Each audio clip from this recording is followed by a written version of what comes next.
On my wedding day, my fiancée stood on the rooftop, adorned in a stunning white wedding dress. Tears streamed down her face as she asked me, if I were to die, would those who wronged me feel remorse? I answered, they won't feel remorse, but I will ensure they pay dearly. I will make each of them join you in the afterlife. If you still care for me, if you don't want me to become a killer, then please don't jump.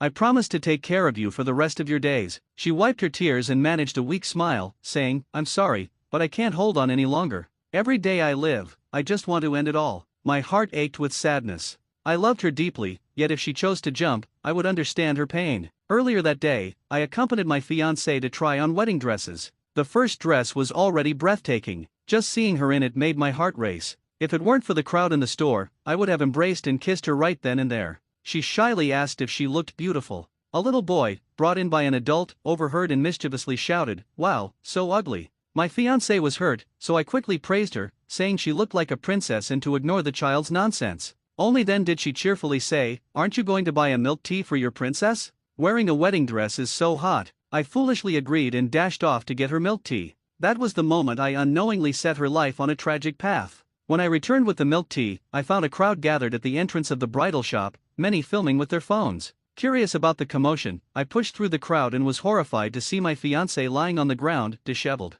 The girl I cherished was being pinned down by a woman. The little boy from before stood nearby, raising his hand to strike her. As his slap landed on my fiancée's face, the woman cheered him on, "Good job, sweetie. Hit her again." My fiancée could do nothing but cover her chest with her hands, crying and pleading, "Please don't film me, please don't film me." But the onlookers, relishing the spectacle, kept their phones trained on her. I lost control, grabbing a nearby phone and smashing it to pieces before rushing into the store to push the woman away and hold my fiancée tightly. She trembled in my arms, clutching my clothes desperately and sobbing. Seeing her like this shattered my heart. I quickly took off my jacket to cover her, asking what had happened, but she could only cry and tremble, unable to speak, holding onto my clothes for dear life. Eventually, it was the bridal shop assistant who explained the situation. After I left, my fiancée had taken off the first dress to try on a second one. The little boy's aunt was also there to try on wedding dresses. While she was getting her makeup done and her mother chatted with her, no one was watching the child, who was playing freely in the store. The mischievous child pulled open my fiancée's curtain.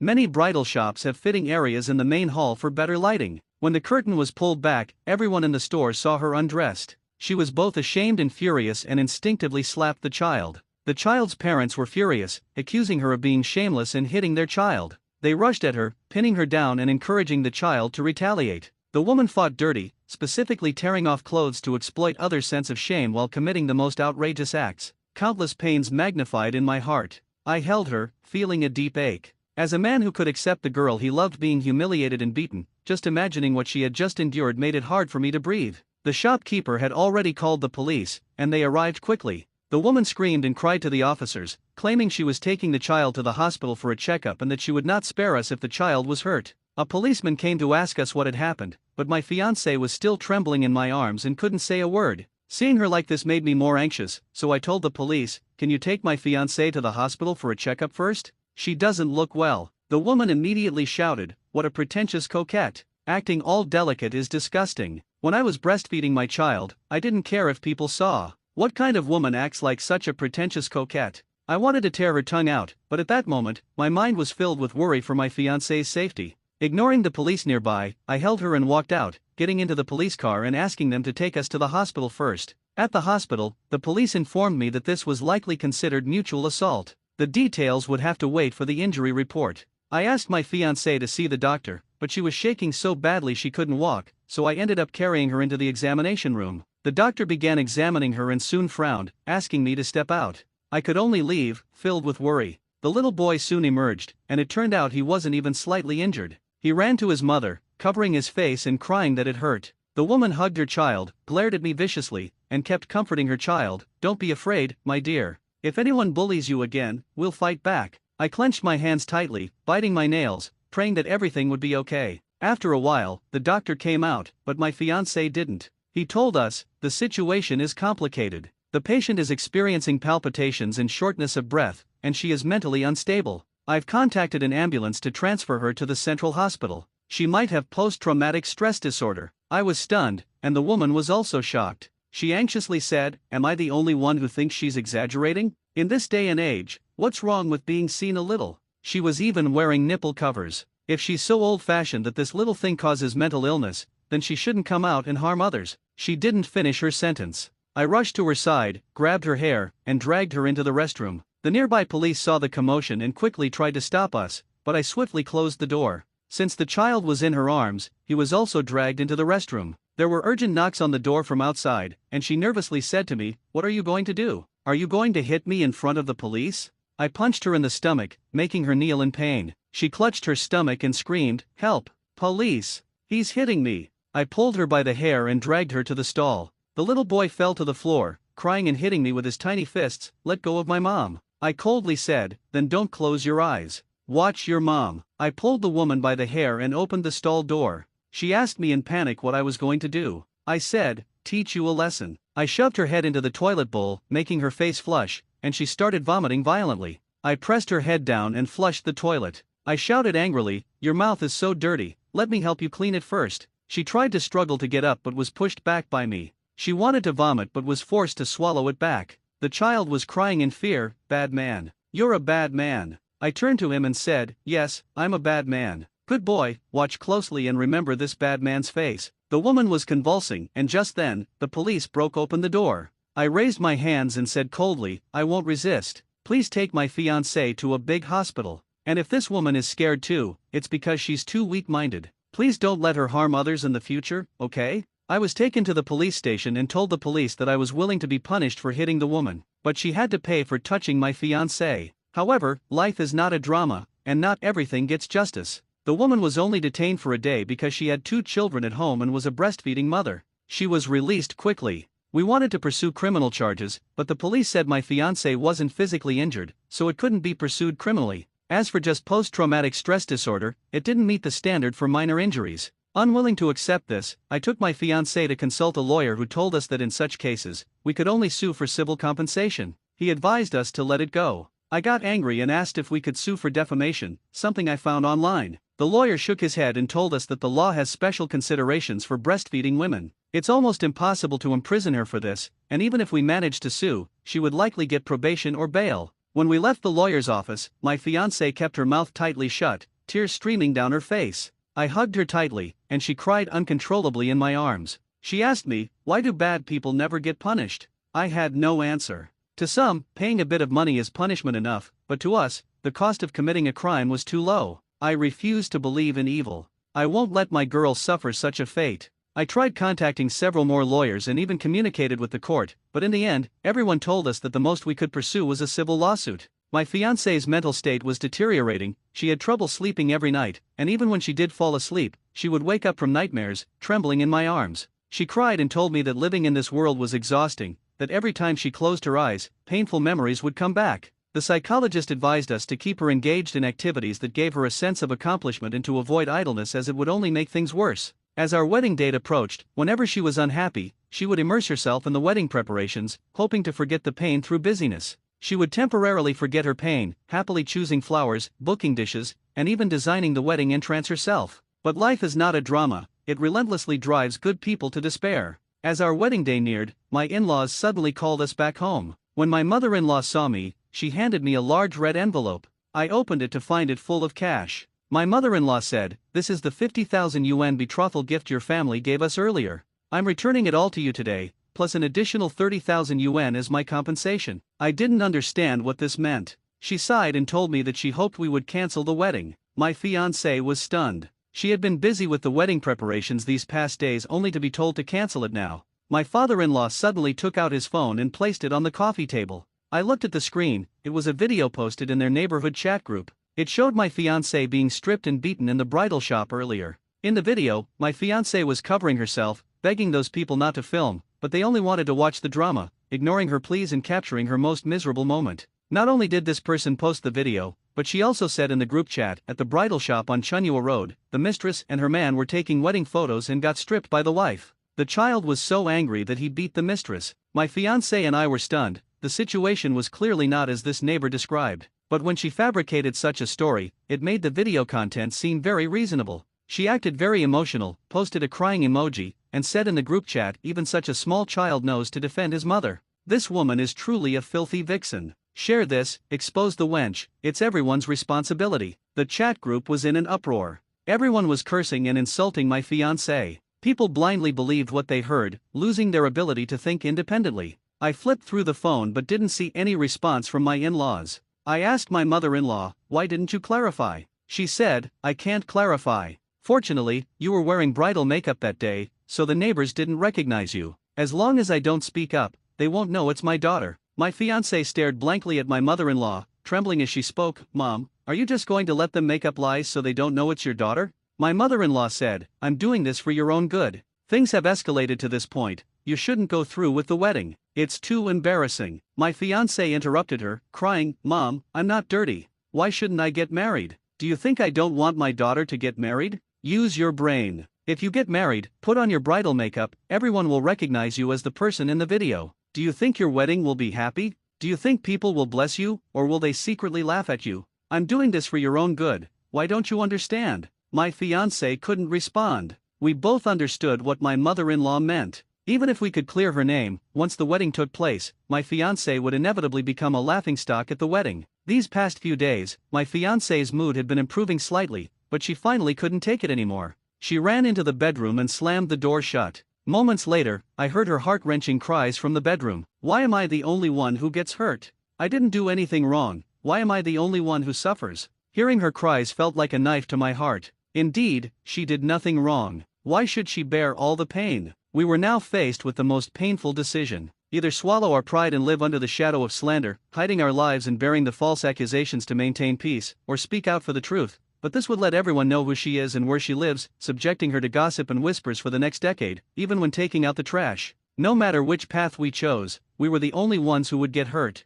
I tried to open the door, wanting to hold her, but it was locked from the inside. I said, "Darling, can you let me in?" She cried uncontrollably. She told me she always thought she would marry me. She saved for a long time to buy herself a big diamond ring. She saved 3 years' worth of bonuses to buy a car as part of her dowry. She dreamed of sitting in our little car, wearing a wedding dress, and having me put a wedding ring on her finger. She had given so much, enduring years of hardship just for the dream of a wedding. Now everyone was telling her, "You did nothing wrong, but you can't have your dream." I, too, had tears in my eyes and said hoarsely, "We can get married. If you want, I will have the wedding with you. I don't care about people's ridicule, I only want you in my life." She cried and told me that the wedding could never be happy now. Just like her parents said, once she appeared in bridal makeup, it would only invite ridicule. I said nothing more. I just remembered 2 people. The woman who stripped her, I don't know her address, but I remember her name is Karen. In the neighborhood chat group, their usernames are their apartment numbers. The neighbor who posted the video lives in Building 4, Unit 901.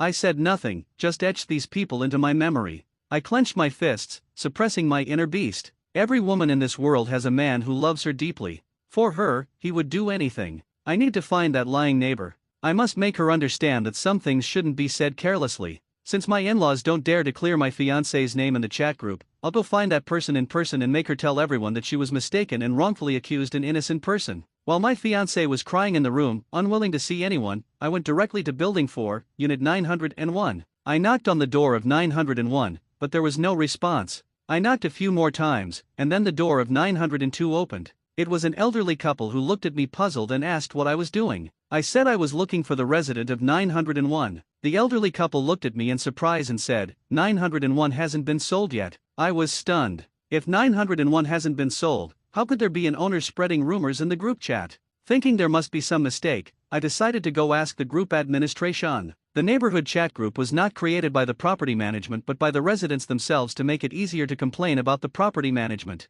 I knew the admin's address. She lived in Unit 503 of this building. I knocked on the admin's door, and luckily someone was home. A woman opened the door a crack and looked at me from behind it, asking what I wanted. I politely said, "Hello, are you the admin of the neighborhood chat group? I'd like to ask about someone." "Who?" I made up a reason and said, "The resident of 901 in Building 4. She borrowed some money from me and then blocked me. I don't want to argue with neighbors in the group chat and make a scene, but when I went to 901 to find her, I found out the unit hasn't even been sold." The admin relaxed and fully opened the door. She explained that a woman had come to her with a rental contract claiming to be the tenant of 901. Our neighborhood chat group allows tenants to join, but soon after joining, the woman violated the group rules by posting advertisements and was kicked out by the administration. She showed me the ad on her phone. It was a renovation ad. The admin said, "Some people in the renovation business pretend to be residents to get clients." She probably found out from the Housing Bureau's website that 901 hasn't been sold and pretended to be a tenant to join the group. But who knew she'd borrow money from people too? I nodded in understanding. Since the group was created by the residents, if it had been created by the property management, her lie would have been exposed immediately. Seeing the woman's phone number on the ad, I called it, but I was stunned by the response. The number you have dialed is not in service. How could it be an invalid number? Did the woman even fill out the phone number incorrectly while violating the group rules and posting the ad? Feeling even more puzzled, I asked the admin, so there's no way I can get my money back? Is there any way to find her? The admin suddenly pointed to her ceiling, where I noticed a security camera. She said, when I was running the homeowners committee, the property management kept causing trouble, so we installed a camera. That woman must have been recorded, but I don't know how to use it. My husband is away on a business trip. When he gets back, I'll ask him to retrieve the footage for you, okay? I thanked the admin profusely and left with some regret. Although I couldn't find the slanderer for now, the most important thing was to comfort my fiancée. I had made up my mind. No matter what, I would have a wedding with her.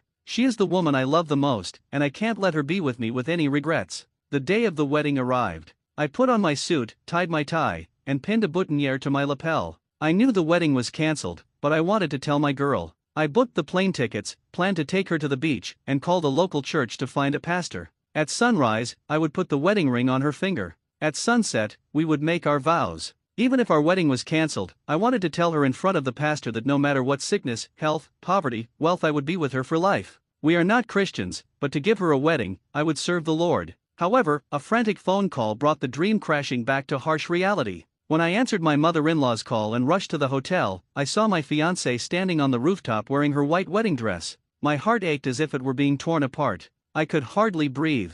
I rushed into the elevator, the anxious heat making me loosen my tie. When I reached the rooftop, the door was locked. I kicked the door hard, breaking the lock. I gasped for breath, looking at her back. In the sunlight, her wedding dress was as white as snow. She stood on the edge of the roof in her high heels, looking so delicate and pitiful. I called out, "Darling." She turned around, her face tear-streaked and sorrowful. Crying, she asked me, "If I die, will those who hurt me feel guilty?" I said, "Don't jump. Answer me, will you?" A sudden panic gripped me. The panic made me hotter and hotter. I loosened the buttons of my white shirt, gasping for breath. "They won't feel guilty, but I will make them pay. I will make each one of them die with you. If you still love me, if you don't want me to become a killer, don't jump. I will take care of you for the rest of my life." I took out a cross and showed her the plane tickets. I told her that I was willing to spend every future day with her. She looked at the tickets and called me a fool. She wiped away her tears, forcing a smile. "I'm sorry, I can't hold on anymore. Every day I live, I just want to die." A gentle breeze blew, fluttering her hair. She spread her arms as if to embrace me, but her body fell backward, disappearing from my sight. I wanted to scream, but no sound came out. My mind went blank, and my body trembled uncontrollably. When I ran downstairs, she was lying in a pool of blood, her wedding dress stained red. My mother-in-law fainted from crying on the spot. I knelt beside her, trembling, and cupped her small face in my hands. I stupidly called her, "Darling." She didn't respond. No breath, no pulse. I took out my phone to call an ambulance. At that moment, a WeChat notification popped up from the group admin, "My husband is back. I'll send you that woman's photo shortly." I ignored the WeChat message and urgently called for help. The ambulance arrived, and the paramedics quickly attended to her. I knelt on the ground, watching her being lifted onto the stretcher. My phone vibrated suddenly. I picked it up blankly and saw the photo sent by the group administration. Looking at the woman in the photo, I clenched the cross tightly. That cruel face, that familiar face. It was her, Karen. I should have killed her when I shoved her head into the toilet. The silver cross was already stained with blood. "Heavenly Father, I have no chance to serve you. Heavenly Father, I am about to commit a beastly act. Heavenly Father, am I guilty?" The God in my heart tells me, every woman in this world has a man who loves her deeply. For her, he would do anything, even if it is a sin. I didn't know Karen's address, but I remembered her child's school uniform from the previous altercation. The uniform had the name Chunua Road Chuksan Elementary School on it. I got into the car, tears streaming down my face. I kept wiping them away, feeling like I couldn't breathe. I took deep breaths, trying to calm my breathing. I sent a message to the group admin saying I accidentally left the group and asked her to add me back. Then I started the car and drove towards Chuksan Elementary School. Suddenly, my phone rang. I wasn't in the mood to answer, but when I looked at the screen, I saw the contact name, "Bitch." That was the note I had given Karen after our previous conflict. I answered the call. On the other end, I heard her trembling voice, "Hello, hello." I quietly waited for her to continue. She spoke with a quivering voice. "I saw photos circulating on social media about someone jumping off a building. It looks familiar. Is it your fiancé?" I coldly replied, "You're the one who pretended to be from 901 and spread rumors in the group, aren't you?" She quickly said, "Wait, it's not what you think." I asked, "Then what is it?" Karen cried and explained that there had been a huge misunderstanding. When we were at the bridal shop, I had smashed someone's phone to stop them from filming my fiancé. After Karen and I were taken to the police station, the child's aunt fixed the broken phone out of her pocket and provided a video as evidence to show that Karen was only holding my fiancé down and not hitting her. However, Karen was so angry about what I did that she secretly copied the video and found out where we lived, using it to torment us. Karen said anxiously, "I only wanted to vent. I never intended to push anyone to the point of jumping off a building. Why is your fiancé always so extreme? Why does she always choose the most extreme way to solve problems? My God." I interrupted her, "Why are you calling now?" She quietly said, "I finish work at 8. I want to know which hospital your fiancé is in so I can come and talk to you after work." First People's Hospital. I hung up after saying that. But I didn't stop driving. I continued towards Chookson Elementary School. She wanted to talk, but I had no intention of talking. When I arrived at Chookson Elementary School, I hadn't even gotten out of the car when I saw an ironic sight. I saw Karen rushing out of the school with her child, getting into a rideshare and speeding away. Seeing this filled me with cold anger. Lies, deception. She said she finished work at 8, but now she was hurriedly picking up her child early from school. All of this was her lies. She was probably trying to run away. If I foolishly believed her and waited at the hospital, she would be long gone by the time I realized it. I followed Karen in my car. Eventually, Karen got out at the long-distance bus station. We both entered the station one after the other. She hurried to the ticket counter with her child, but the child was crying, "Mom, I told you so many times I need to go to the bathroom. I can't hold it anymore." Karen didn't agree right away. She checked the departure times first and after confirming she had time, she took the child to the restroom. She carried the child in a way that his head rested on her shoulder. This put the child facing me. He saw me and widened his eyes in shock. He pounded on Karen's shoulder, shouting excitedly, "Mom, the bad man is here. The bad man is here." "What bad man?" Karen turned around in confusion, and I acted. I grabbed her face with one hand and dragged her towards the restroom. I coldly said, "Seems like we always resolve things in the restroom. Didn't get enough last time?" The child fell from Karen's arms, crying in pain. Karen struggled but was no match for me. I dragged her into the restroom. The child cried loudly, "Someone help. A bad man is hurting my mom. Help." I saw the restroom was empty, so I closed the door and locked it. I threw Karen to the floor. Her face was filled with fear as she crawled backward, saying desperately, "It's your fiancé who's too extreme. She's really sick in the head. My God, jumping off a building over such a small matter. I'll pay you. Is that enough?" I stared coldly at Karen. At that moment, the restroom door was kicked hard, making a loud noise. A voice shouted from outside, "Come out, man. Don't hit a woman. We've called the police. Come out now." I ignored the shouting outside. I didn't care how long the door could hold or if they had called the police. I didn't come here to run. I came here to make Karen pay. Karen's face was full of terror as she kept crawling backward, but how big can a restroom be? She huddled in the corner, trembling as I approached step by step. She cried, "I was wrong. I was really wrong. Please forgive me." I coldly said, "You don't know you're wrong. Your tears and your current attitude are just a disguise because you're afraid of punishment. You're crying to me now not because you regret your evil deeds, but because you hope I'll be a fool and let you go." She screamed at me through her tears, "I was trying to help you." I was stunned. I asked, "What help?" She said anxiously, "Don't you see? Your fiancé is the kind of person who has a mental illness. She seeks death over the smallest things. If you stay with her, it will only harm you. And mental illness is hereditary. Her genes will pass on to your children, ruining your life." I gasped. I said, "You're the one who's sick. You never think you're wrong. You always blame others for your mistakes. You cling to your victim-blaming theory, never considering the crimes you commit." At that moment, the restroom door suddenly banged loudly again. I turned to see the door being kicked open. Of course, it wasn't a security door. It couldn't hold for long. A burly man stood at the entrance with the little boy hiding behind him. Karen's fear disappeared instantly when she saw the man. She shouted joyfully, "Husband, you're here." The man coldly said, "As soon as I got your call, I took leave and rushed here." Oh, so this was Karen's husband. Karen, with her husband present, was a different person. She laughed hysterically, "You think you're so tough? My husband is a bodybuilder. Keep being tough now." I said nothing. Seeing me silent, Karen became even more frantic. Are you too scared to speak now? You're a coward. You only dare to hit innocent women. Let me tell you, I laughed so hard when I saw your fiancée jump off the building. She deserved it.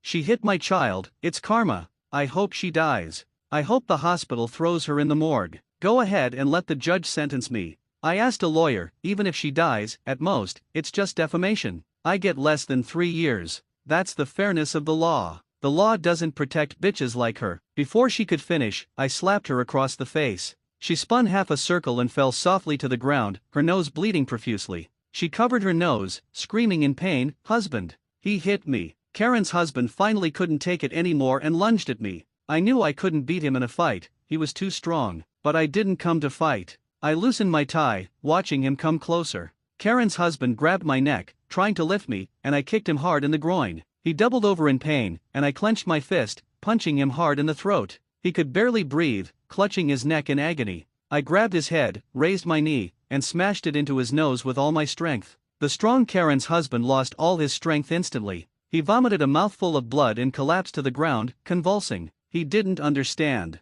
I didn't come to fight. I came to risk my life. The public restroom fell silent. Karen was petrified, and the little boy stared at me in shock. The security guard, who had initially intended to intervene, now stood frozen at the door. Suddenly, the little boy burst into tears. He ran towards me, hitting me with his small fists, crying, "Bad man. You hit my mom. You hit my dad." Yes, I am a bad man. I crouched down, looking the child in the eyes and said seriously, "Remember my face, remember what I did to your parents and never forget it." I grabbed the little boy and threw him out of the restroom. He lay on the ground, wailing as I slowly closed the door. The security guard didn't dare move. A 3,000 yuan monthly salary wasn't worth risking his life. I had been worried that this door wouldn't hold for long, but now the situation was different. There were handrails at the restroom entrance. I dragged Karen's husband to the handrail, and when she saw what I was doing, she lunged at me. "What are you going to do to my husband?" I kicked Karen aside and slipped her husband's arm through the handrail, wedging it in the first stall's gap.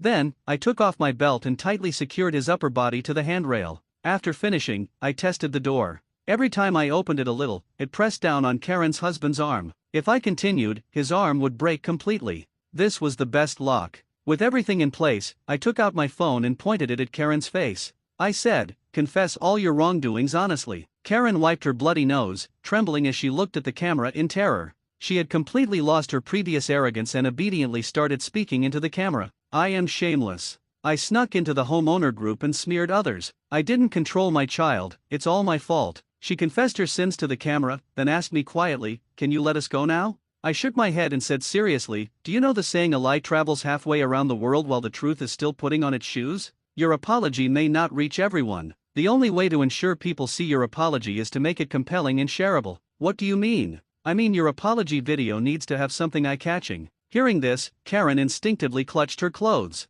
She screamed hysterically, "Don't even think about it." I glanced at her, "You're overthinking it. I don't plan to strip you." I kicked open the stall door next to us and pulled out the waste bin, tossing it in front of Karen. She was stunned. I pointed the camera at her and said seriously, "Eat it. That will be more eye-catching than stripping." Karen stared at the waste bin, then leaned closer and began to retch. She cried, "Just kill me. Just kill me already." I frowned impatiently. "Am I the only one who thinks you're crazy? Overreacting to small things and always choosing the most extreme solutions. Why do you always handle minor issues in the most extreme way?" I didn't think I was being unreasonable, I was just repeating her words. But Karen was really extreme. She suddenly stood up, crying hysterically, and lowered her head, aiming to crash into the wall behind her. I grabbed her and yanked her back, forcing her head into the waste bin. She struggled in pain as I coldly said, "Want to die? Sorry, your life isn't as important as my fiancé's reputation." Suddenly, sirens blared outside. I looked at the time and frowned.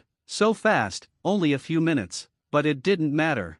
I never planned to run, nor did I plan to be taken to court alive. I wasn't afraid of jail, but I couldn't endure a day without her. Karen lay on the ground, vomiting. The police soon kicked down the door. Suddenly, Karen's husband woke up in pain, letting out a heart-wrenching scream. The police outside saw the situation and hesitated to break down the door further. "Friend, don't do anything rash," the officer said helplessly from outside. "Whatever your troubles, you can talk to the police. Don't do anything foolish." I said softly, "Don't worry, she won't die for now." "Brother, what exactly do you want?" I replied, "I'm waiting for a call from the hospital." I'm waiting for a miracle. I held my phone, murmuring, if my fiancée doesn't make it, I'll cut out her heart and see if it's black. The officer outside was taken aback and quickly said, your fiancée is in the hospital. We'll help you contact the hospital. What's her name? Which hospital is she in? Yes, that's her. I felt she had no pulse. I'm waiting for a miracle. Don't worry too much. No pulse doesn't mean there's no hope.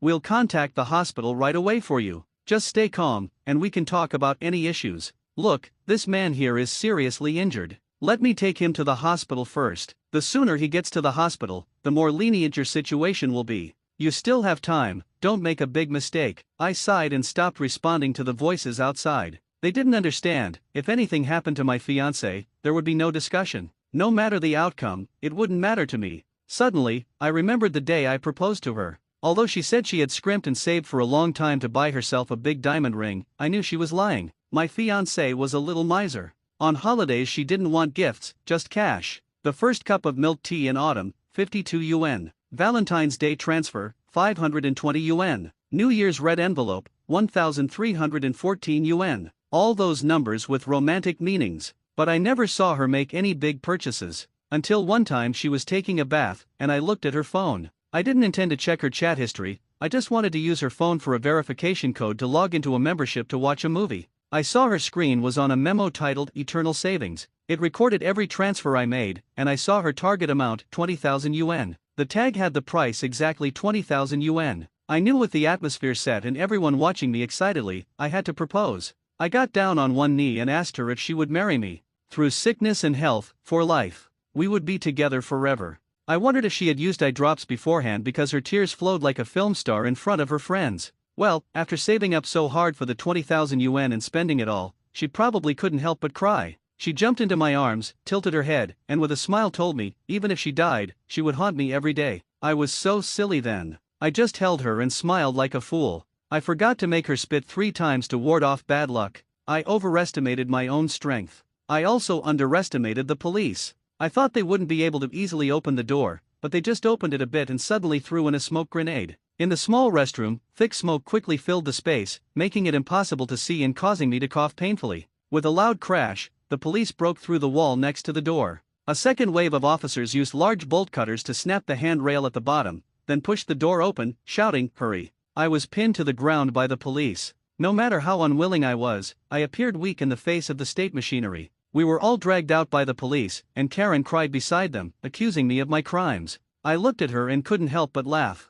I laughed hysterically. The police came too early. You're not dead yet, so I can't get a heavy sentence. I'll keep an eye on you. When I get out, I'll take your whole family. I'll make sure you wake up from nightmares every day, fearing my early release. As long as I'm alive, you'll never dare to sleep. Karen looked at me in terror, clutching the officer's arm and crying, "Do you see? He's crazy. Shoot him." Her terrified expression was like a stimulant for me. I couldn't stop laughing maniacally. I was handcuffed and pushed into the police car. Even when I was handcuffed and questioned at the police station, I couldn't stop laughing. The officer taking my statement asked why I was laughing and told me to cooperate. I said I wouldn't cooperate. I would get out and kill their whole family. Even if I died here, even if I jumped from here, I wouldn't cooperate. A police officer nearby sighed and walked up to me with a phone. The phone had a video call on it. I was stunned. I saw my fiancée lying in a hospital bed, weakly opening her eyes. Your fiancée has been saved. Cooperate, get out early, and be with your fiancée. I was stunned.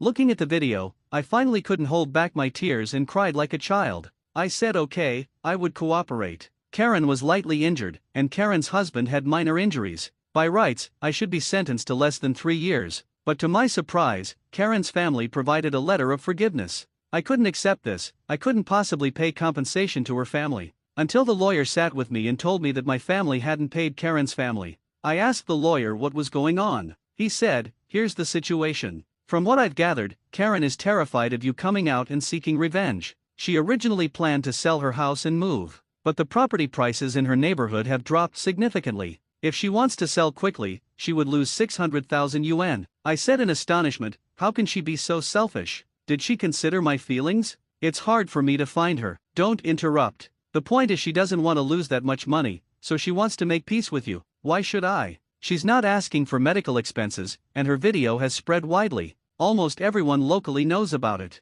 Whenever she goes out, people will say, "Look, it's the one who ate shit." I couldn't help but laugh. I liked what people called her. The lawyer said seriously, "Her reputation is ruined, and both she and her husband were injured by you. Your fiancé's injuries are indeed more severe, but now everyone knows she was wronged. Karen's family wants to put this behind them and end the cycle of revenge." I fell into deep thought. The lawyer, seeing me considering, said sincerely, "Do it for the sake of getting out early to be with your fiancé. A suspended sentence is the best outcome. If you push her too hard, she might lose the 600,000 yuan and send you to prison." I asked, "How much did she buy that school district house for?" "Reportedly, she bought it for 3 million. "Got it. I accept their terms." I was given a suspended sentence. My old company didn't want me anymore. But as the saying goes, a tree dies standing, but a man can always find a new way. I figured losing my job didn't mean I couldn't make money. A government official asked me about my plans, and I cautiously asked if I could open a braised food shop. They said, of course, no problem. They were very supportive of people with suspended sentences working. So, I discussed it with my fiancé, and we rented a shop across from Chuksan Elementary School to open a braised food shop. My friends often came to support me. Whenever school let out, friends would come by to chat and then order a braised duck neck. It was quite a coincidence that whenever they bought a duck neck, Karen's son would always come out of the school gate. I would immediately take the order, grab the duck neck, and go to the cutting board, saying, "Buy a duck neck." Some friends would say they didn't want to eat duck neck. I said, "No, you do." Then I would raise the cleaver, glaring at the boy, and chop down hard on the duck neck with a loud thud. Karen's son would always turn pale and run away. Over time, Karen couldn't take it anymore and called the police. She cried to the officers, "He promised not to mess with my family anymore. But he scares my child every day. My child is too scared to go to school." I spent 3 million yuan on that school district house. I said in shock, "How am I scaring your child? My goodness, am I the only one who thinks you're overreacting? I'm just chopping braised food. Officer, look at my orders." I showed him the orders, clearly proving I was selling duck necks at that time. Karen, desperate, said, "You have so much braised food. Why is it every time my son comes out, you're chopping duck necks? And why do you insist on chopping the duck neck for every customer?" "Yes, my duck necks sell well. Chopping the duck necks makes them easier to eat." "Then why do you always stare at my son while chopping?" "I'm good with my knife. I can chop accurately without looking." "Does it matter where I look?" "I just look at the school gate, thinking it would be a good school for my future kids." Karen turned red with anger and couldn't say another word. My wife tried to persuade the police, "My husband is really just selling duck necks. She's overthinking it." I felt it was absurd. What's the big deal about me selling duck necks? Later, for some unknown reason, Karen's son refused to go to school. I felt sorry for him and even had 3 bowls of rice out of pity. In the end, Karen had to sell the house and move with her child. It said that she lost not just 600,000 yuan but a total of 800,000 yuan. Counting the bank loans, she lost all her money. But my braised food shop was doing well. Many people would come before drinking to buy braised food as a snack or call me for delivery. They said they respected me as a tough guy. Men should support other men and make friends. Apparently, my story had spread around, and many guys became my supporters. At night, I closed the shop, and my fiancé clung to my arm, snuggling up to me as we walked down the street. Our new home wasn't far, and we always walked home. I said softly, "Honey, let's close the shop for a month." She was stunned. "Why? Don't you want a wedding?" "I want to travel with you, get married, and go on a honeymoon." She was surprised. "Are you crazy? We make over 2,000 yuan a day. But the wedding, I'll say it again, over 2,000 yuan a day. Our regulars are friends now. We can hire employees. If you hire employees, they'll think you've struck it rich and won't want to support you anymore. People are more afraid of their friends driving a Range Rover than not being able to drive one themselves." I hugged her tightly and said, feeling wronged, "Okay." Suddenly, she turned and hugged me, saying softly, "I don't want a wedding anymore. I want something else now." I asked curiously, "What?" She stood on tiptoe and suddenly kissed my lips, smiling, "Guess. What I want the most is already right in front of me." After saying that, she turned and skipped down the sidewalk. In the moonlight, I watched her back, thinking hard but still couldn't figure out what she wanted. The thing she wanted the most, right in front of her. I understood. It must be the 2,000 yuan a day.